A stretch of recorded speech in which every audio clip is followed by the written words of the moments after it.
Aditya mentioned this paper earlier, Publish or Perish by William Sillen in 1971. The paper is often quoted at academic meetings, encouraging people to contribute to literature. But if you only take a minute to read the article, you'll realize that Sillen was actually speaking about the pressure to publish becoming so great that it was actually causing imperfect articles to make their way into journals, where the editors were then under pressure to fill up the current edition. That seems really against what the usual message of the paper title is. You fast forward to 2020 and you have a similar problem, right? Present or perish.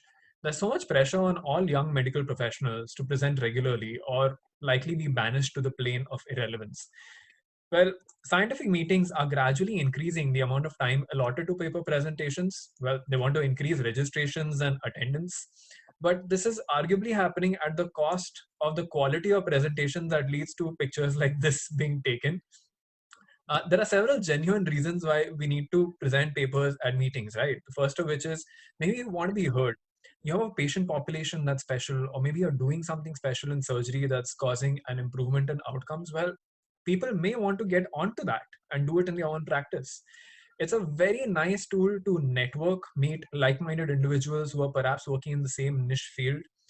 As Aditya said, writing papers and presenting papers builds up your CV. And when you're sitting down for an interview, negotiating your next job switch, it's going to let people know that you have an academic inclination and you are research oriented and you are an effective public speaker. So that's always a nice cookie to have in your job.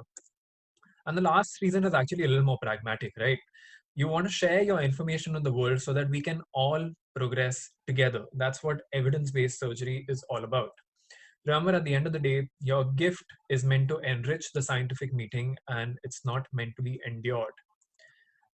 So, we're going to talk about how to present a paper, maybe capably. These are my disclosures. This clearly is not going to be a technical talk. It's going to be very abstract and tangential. Aditya writes way better papers than I ever will. In fact, I mentioned on the group today, Aditya helped me out with my initial few papers when I was still in residency, gave me a lot of good points and insight into what I was writing, helping me improve myself. And the ideas I'm going to be discussing aren't just about presenting papers. You could extrapolate them to make any sort of effective presentation in any sort of area in your life. Presenting at any academic meeting is a momentous day in any of our lives and is an opportunity that most of us would actually look forward to.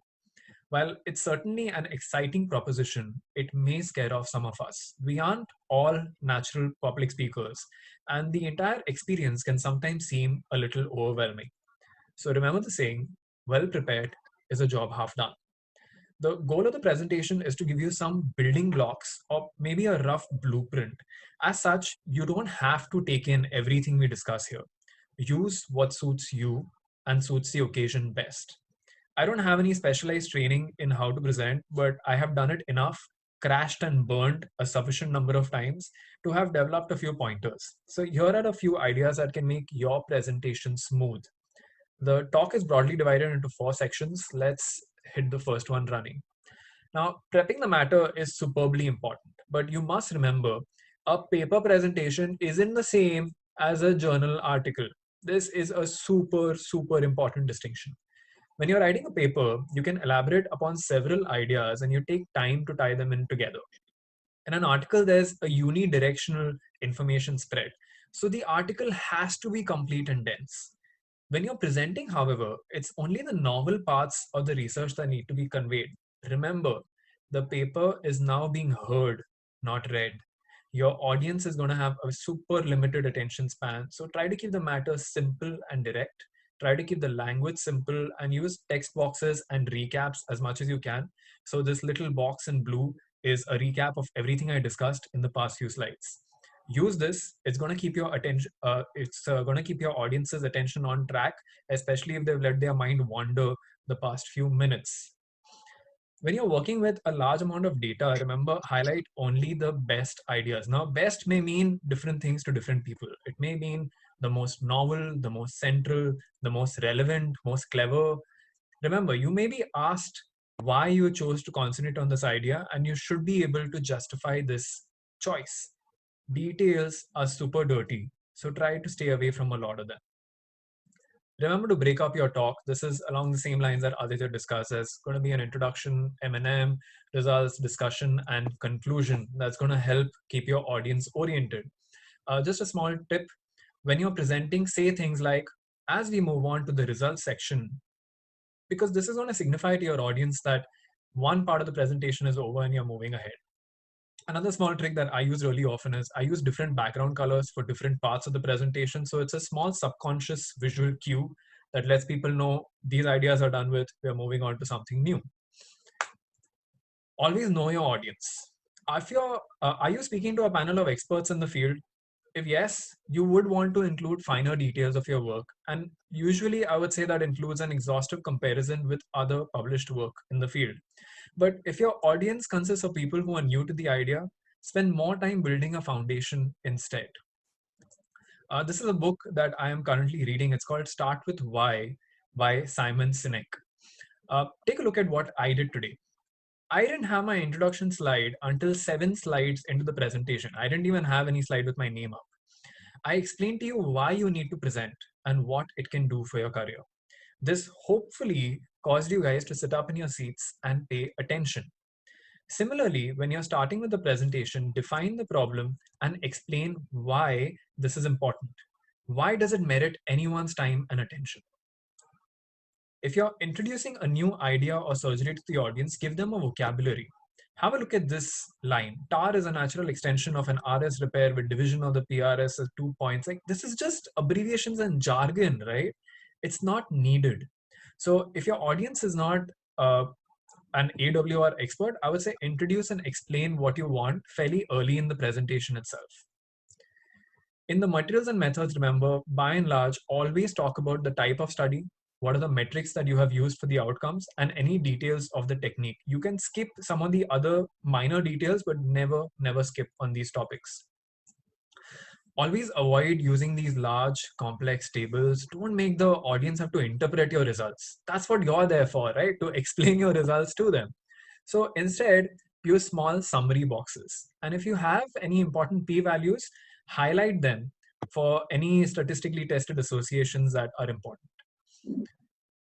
When you move on to the discussion, talk about how your work compares with other published work. That shows maturity. It means that you're not considering your work to be some gold standard. Remember, it's only going to be as good as the other work that is being compared to.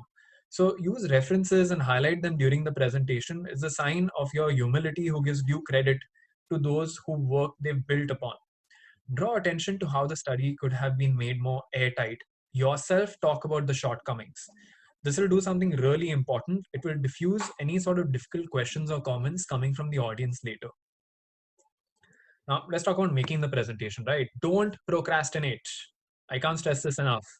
Prepare your presentation well ahead of the deadline, or you'll risk having it prepared by a manic scared person towards the very end. And I can tell you, my version of a manic scared person is a really bad presentation creator. Structure your presentation and try to stick to time limits. There's nothing worse than being cut off mid-presentation. If you haven't yet had a chance to tie in your ideas and discuss your findings, it'll leave you and the audience feeling dissatisfied and oddly incomplete. Don't boast. And don't try to impress the audience. Boasting is just going to be boring. Leave out all of the unnecessary details or the step-by-step of what you've done. Use a lot of pictures. Think back to your anatomy class and you'll remember the optic nerve is more than twice the thickness of the auditory nerve. People pay more attention to what they see than what they hear. So having a lot of text is counterproductive because the audience doesn't know whether to hear you talk or read what you're projecting. A picture can offer far more information and is not distracting as such. In a manner of speaking, you and your audience are partners in the presentation. And as with most activities, it's best if both the partners arrive at a conclusion at the same time. So offer recap slides. It will summarize everything that's been going on and it will ensure the audience is oriented towards your conclusion before you're sharing your conclusion. Remember, a paper presentation is more than just a PowerPoint with introduction, results, conclusion slides with a quick Q&A at the end. A paper presentation is an opportunity to engage the audience in a conversation. So don't be rigid or boring, narrating the data and findings like a robot. The discussion is called a discussion for a reason. Elaborate upon why you came about the idea, how the hypothesis was tested, what benefit did it have, and importantly, did you yourself explore any alternatives? You have the audience in the palm of your hands if you show them how your conclusion can change their their surgical practice. How to present is usually the part that gets a lot of questions, but there's no substitute to good old practice, right? In general, avoid taking a print of the transcript with you to the podium. I would, although not discourage the use of flashcards instead. That's not a bad thing. Show some excitement, exude some confidence. Don't start by being apologetic. How often do people start with, "I'm sorry, I didn't have much time to prepare this presentation," or "I just came in from the airport." You immediately create this low public opinion of yourself and you lose the audience's attention. That's not fair. You're wasting their time. Try to crack a joke or two. There's nothing better that keeps people attentive than a well-placed jokes in an otherwise dry presentation. But don't use too many of these or you'll come off looking very unprofessional. Try maintaining eye contact, but scan the room. Don't fixate on one person. That just comes off very, very creepy. Don't be swayed off balance by any slide that fails to load or a video that just stops playing unexpectedly. The audience is always only going to be as flustered as the presenter. So while you're on the podium, ask the AV team to come in and help. And while they do, you should continue talking. People are there to listen to you after all. If there's a long, drawn out silence, people are going to get up and leave. Hand gestures project confidence. Of these three people on your screen right now, who do you think the most confident person is, right? It's going to be the person in the center. It makes you seem effervescent and effective. And also, in a city like Bombay, it's a very effective way to shoo away flies and mosquitoes. That's my joke for the presentation, guys. There's usually going to be a Q&A round at the absolute end. And remember, if you have a time limit, it's polite from the presenter side to always keep a few minutes empty at the very end yourself and not have the moderators enforce that. That's going to be good for you. So there are a few different types of questions they're going to face.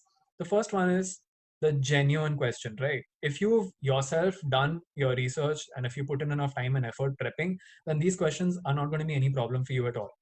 And then there is LCDASQ. It's a new abbreviation that's becoming quite commonplace. And it's a long comment disguised as a short question. So first, correctly identify this type of question and you take your time to respond. Start by complimenting the asker. What an amazing, insightful question that is. This will usually disarm them by massaging their ego. And then you go ahead and you make the comment that you wanted to all along. The argumentative questions are extremely difficult to handle. We know this happens rarely, but when it does, it's a sight for everyone to behold and remember. Remember, be prepared, be polite, and avoid getting into any lengthy exchange. You thank the person who's asking the question for their concern and tell them you want to continue the discussion after the talk. And that will usually just help you end on a nice note. Remember, don't be too sure of yourself. "I do not know" is a completely valid response. A presentation is an important tool to highlight parts of your personality beyond your presenting skills, namely humility, openness to critique, and general agreeableness. Use this opportunity well. You may have your next employer in the audience. So, how do you end the presentation? You have a nice little simple thank you slide and you ask people to come up with questions, right? So as for me, thank you for your time. I'd love to take any queries right now.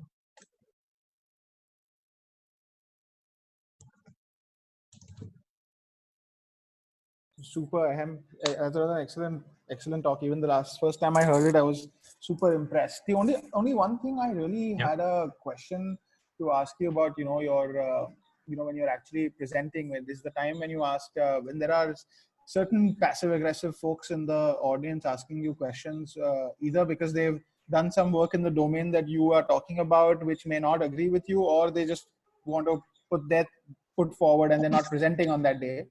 To be honest, how have you kind of maneuvered that in the international arena?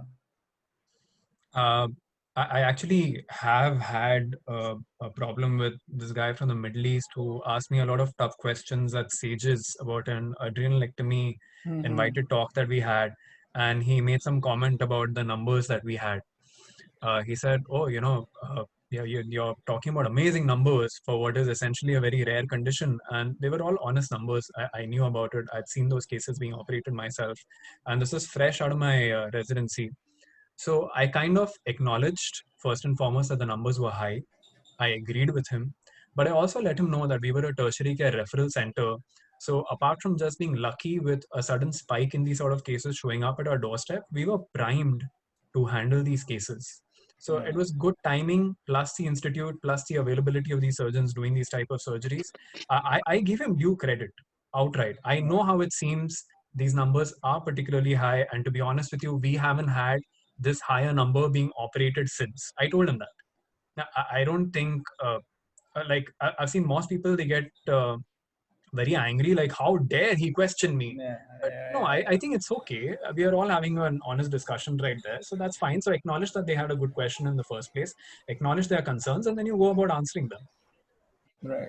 Because in the international arena, I feel that even sometimes there are certain cultural barriers which you have to kind of maneuver around. Because exactly what I experienced to people from China and the Middle East, sometimes they may be polite, but you will never realize that by the tone of their voice, and it's Uh, very it's strange. I would disagree. I would say most of the times they are not polite. Exactly, that's what I'm saying. I mean, what I'm trying Yeah, to say is that they think they're being polite, but the way they say it out, it sounds yeah. so aggressive that I would actually say that at the international arena, even people from our country are guilty of that. I've seen of this happen course. myself. So I think it's more of a cultural issue. Cultural, exactly. That's what I'm trying to. The Yeah, cultural maneuvering is a little important that the yeah, residents understand that a lot of them will potentially go to the international arena, but in an Indian conference or an Indian settings, regional settings, sometimes it's you see yeah. people with similar socio-cultural backgrounds, so you may not realize that. But the moment you are in the international arena, you must remember that a lot of people come from a lot of different places. Yeah. So there are certain cultural boundaries that you will have to understand and respect, because there's nothing worse than a disrespectful presenter. Absolutely. And I think we as people, as attendees at conference, also need to change slightly. My first time at Sages, I think it was 4 or 5 years ago, whatever that was. The first major session I attended was a bariatric session where they had about 8 or 10 major speakers talk about different controversies in bariatric surgery, which was, again, a big trending topic at that time. They were having a lot of consensus meetings. And at the end of which they said, we are going to have a Q&A session for half an hour. And at all of the mics in that massive room, I kid you not, there were 10 people minimum behind about 6 to 8 mics. And people came up and they were very forthcoming about their own complications. I had this patient, the insurance is not covering this. Now I'm stuck. I don't have a GI guy. I am not tuned to do these re-explorations, or I'm not comfortable doing these type of surgeries. What should I go ahead? So uh, I think we need to change that. There has to be this sort of uh, generalized shift that happens in our approaches. Uh, that's going to improve our Q&A sort of tone as well, because we Correct. need to come to terms that all of us are having complications, all of us are learning, we're all growing together. A lot of the different specialties are extremely new, and Right. we are still seeing a lot of changes. Right. Yeah. So basically, most of us know we do have that kind of God complex, especially in our country. So when we start asking a question, the first point is we try to disapprove whatever the presenter has presented, or maybe live workshop, the technique of his surgery. We try to disapprove of that. And while we are presenting, it's always good to be polite. Even you may find some senior guy who is standing up and asking some questions. So it's always better to, like you said, to start with like that's a very excellent question, and like that, and then go about it and thank him later for that question, so that because of that question the quality of discussion went up. So just give him that kind of credit and everything settles down. And Yeah. I don't know how we in Delhi during my even now there is a monthly state chapter meeting, surgical state chapter meetings, where we present some cases. And when I was resident, those were the meetings where the emotion used to fly very high, because was 6 units of the same institute, then 6 units of some other institute, and they want to bring down the PG from each other's institute or each other's unit, and the ego flies very high in Delhi. So this was a trick which we used to use at that time, that you get only 5 minutes for the discussion. Definitely you'll get some professor who will start beating the shit out of you. So like my first presentation was a laparoscopic management of urachus, and I know what really I presented well, but what happened afterwards I still remember. So what we used to do in these small presentations during initial part, it's just a trick. You can keep 2 of your guys with a question who can bail you out if you are in really deep shit. Yeah, I would agree with that. Also, it makes sense to kind of forensically dissect your presentation beforehand and figure out what the issues are going to be. So what I personally would do is I spend a lot of time going through my thought process. What would, like, say if I'm presenting a complication, then what were the intraoperative options that are available to me? What were possible, not possible, which we explored, didn't explore? Already cover that in the presentation itself. And I try to include the literature references within the presentation heavily. So when somebody contradicts me and is very senior and he says, "Aisa hai," no, but dude, I can go back to the slide. There was a paper in 2019, a huge meta-analysis that claimed so and so. And I understand there's been a very gradual shift in the understanding of this topic. So when you quote literature, it kind of disarms them immediately. Yeah. But contingent to what you're saying, again, I'd like to draw back the attention of everyone is on diligence. No matter whether you present or you publish, the diligence becomes all the more important, because when you present a paper, if the discussion were to veer off on an offshoot, you said something and someone brought up something else, which is kind of a little tangential to your discussion, but relevant potentially as a question, you will be stumped as a presenter if you haven't done a good diligence. Yep. So doing good diligence, reading up in all the peripheral aspects of your presentation or your publication is of utmost importance. Ideally, as an ideal publisher, publication should have all your references that you have should be well read, so that when someone questions your presentation or your publication, you even can use the fact from your reference, from your diligence, from the papers you amassed while reading about everything. I think that diligence safeguards you against these tangential offshoots which may come up in the Q&A. Absolutely. So that's all the more reason why these archiving your sources is so important, because I have remembered this the hard way, that if you don't archive your sources, sometimes you lose the train of thought, because a paper may take up to 3 months to come to fruition. You will lose the chain of thought that you had 3 months ago just before submitting the paper, and you will be lost to a reviewer comment after that. You never know. Absolutely. So, and the same goes for presenting. Okay, those are some great thoughts. I wish we could continue this further, guys, but we are already a little over time. In the comment section right now, I have shared a YouTube link. Our friend Ashwin Tangavelu is having a live discussion on safe lab cholecystectomies right now on YouTube. He has an amazing video library, so I encourage everyone who's on the chat right now to go visit. I'm pretty sure you're going to have a good hour-long session with Ashwin. I'm going to be going there and chatting with him on that. Thank you so much, Aditya. Thanks so much, Anmol, for the comments. Thank you. Thanks to everyone who attended. We'll see you guys next week. See you. Bye. Bye-bye. Bye.